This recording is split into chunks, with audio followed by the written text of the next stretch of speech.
سورة القیامہ۔ شروع اللہ کا نام لے کر جو بڑا مہربان نہایت رحم والا ہے۔ میں روز قیامت کی قسم کھاتا ہوں اور نفس لوامہ کی قسم کھاتا ہوں کہ سب لوگ اٹھا کر کھڑے کیے جائیں گے۔ کیا انسان یہ خیال کرتا ہے کہ ہم اس کی بکھری ہوئی ہڈیاں اکٹھی نہیں کریں گے؟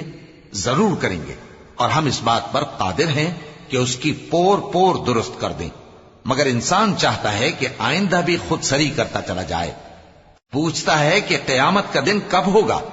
سو جب آنکھیں چندھیا جائیں اور چاند گہنا جائے اور سورج اور چاند جمع کر دیے جائیں، اس دن انسان کہے گا کہ کہاں ہے بھاگنے کی جگہ؟ کہیں نہیں، کوئی جائے پناہ نہیں۔ اس روز تمہارے پروردگار ہی کے پاس تمہیں جا ٹھہرنا ہے۔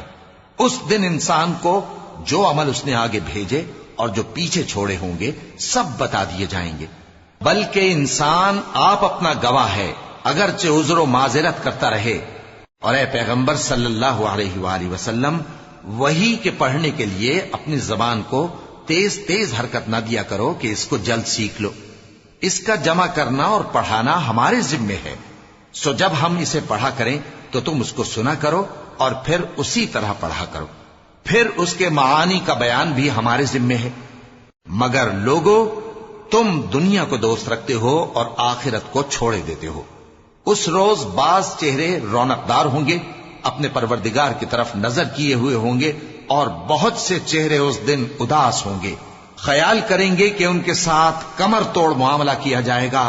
ہاں، جب جان گلے تک پہنچ جائے اور لوگ کہنے لگیں اس وقت کون جھاڑ پھونک کرنے والا ہے، اور اس جاں بلب نے سمجھا کہ اب جدائی کا وقت ہے اور پنڈلی سے پنڈلی لپٹ جائے، اس دن تجھ کو اپنے پروردگار کی طرف کھینچے چلے چلنا ہے۔